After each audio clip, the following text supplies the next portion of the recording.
ಹೆಸರು ಜಗದೀಶ್ ಚೌಡಳ್ಳಿ, DSS ಹಾಸನ ಸಂಯೋಜಕ ಜಿಲ್ಲಾ ಅಧ್ಯಕ್ಷನ ಕೆಲಸ ಮಾಡ್ತಾ ಇದ್ದೀನಿ. ಹಾಗೆ ಹೋದ ಸರಿ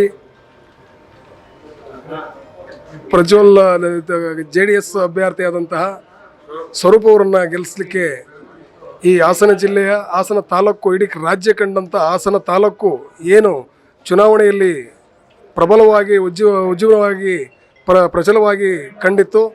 ಆ ಪಕ್ಷದಲ್ಲಿ BJPಯನ್ನು ಹೊರತುಪಡಿಸಿ ನಾವು JDS ಪಕ್ಷವನ್ನು, ಕಾಂಗ್ರೆಸ್ ಪಕ್ಷವನ್ನು ಹೊರತುಪಡಿಸಿ BJPಯನ್ನು ಹೊರತುಪಡಿಸಿ JDS ಪಕ್ಷವನ್ನು ಗೆಲ್ಲಿಸಲಿಕ್ಕೆ ನಾವೆಲ್ಲ DSS ಸಂಘಟನೆಗಳು ಉನ್ನತ ಕೆಲಸವನ್ನು ಮಾಡಿ ನಾವೆಲ್ಲರೂ ಕೂಡ ದೇವೇಗೌಡರ ಕುಟುಂಬಕ್ಕೆ ಬೆನ್ನೆಲುಬಾಗಿ ನಿಂತು ಸ್ವರೂಪ್ ಅವರನ್ನು ಗೆಲ್ಲಿಸಿದ್ವಿ.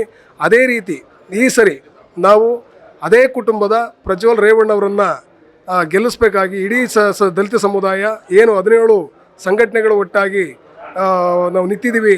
ನಾವು ಪ್ರಜ್ವಲವಾಗಿ ನಾವು ಚುನಾವಣೆ ಸಂದರ್ಭದಲ್ಲೂ ಕೂಡ ನಂತರದಲ್ಲಿ ನಾವು ಯಾವುದೇ ಸಂದರ್ಭದಲ್ಲೂ ನಾವು ದಲಿತ ಚಳುವಳಿಗಳು NDA ಪಕ್ಷವನ್ನು ಹೊರತುಪಡಿಸಿ ದೇವೇಗೌಡರ ಕುಟುಂಬವನ್ನು ನಾವು ಪ್ರಬಲವಾಗಿ ಇಟ್ಟುಕೊಂಡು ಪ್ರಜ್ವಲ್ ರೇವಣ್ಣವರನ್ನು ನಾವು ಜಯಶೀಲರಂಗೆ ಮಾಡಿ ಯಾವುದೇ ಕಾರಣದಲ್ಲೂ ಮೋದಿಯವರನ್ನು ನೋಡಿ ನಾವು ಓಟ್ ಹಾಕಲಿಕ್ಕೆ ಬರೋದಿಲ್ಲ. ನಾವು ಯಾವುದೇ ಕಾರಣದ ದಲಿತ ಸಂಘಟನೆಗಳು ಎಲ್ಲೂ ಕೂಡ BJPಯ ಅಂಗವಾಗಿ ನಾವು ಎಲ್ಲೂ ಕೂಡ ಕೆಲಸ ಮಾಡಿಲ್ಲ. ಹೋದ ಸರಿ ಕೂಡ ನಾವು JDS ಪಕ್ಷವನ್ನೇ ಗೆಲ್ಲಿಸಿದ್ದೀವಿ. ಈ ಸರಿಲೂ ಕೂಡ MLA ಹೋದ ಸರಿನೂ ಕೂಡ JDS ಪಕ್ಷದ ಹಾಸನ ಕ್ಷೇತ್ರದ MLA ಸ್ವರೂಪ್ ಅವ್ರನ್ನ ಗೆಲ್ಲಿಸಿದ್ದೀವಿ.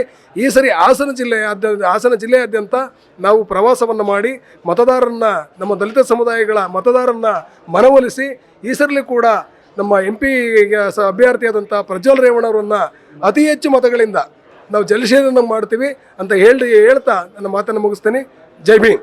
ಸ್ಥಳೀಯ ಹಾಗೂ ನಿಖರ ಸುದ್ದಿಗಾಗಿ ಸಬ್ಸ್ಕ್ರೈಬ್ ಆಗಿ ಬೇಮಾ ವಿಜಯ ಡಿಜಿಟಲ್ ಯೂಟ್ಯೂಬ್ ಚಾನೆಲ್ ಹಾಗೂ ಪಕ್ಕದಲ್ಲಿ ಕಾಣುವ ಬೆಲ್ ಐಕಾನ್ ಕ್ಲಿಕ್ ಮಾಡಿ ಕ್ಷಣ ಕ್ಷಣದ ಅಪ್ಡೇಟ್ಗಳನ್ನು ಪಡೆದುಕೊಳ್ಳಿ.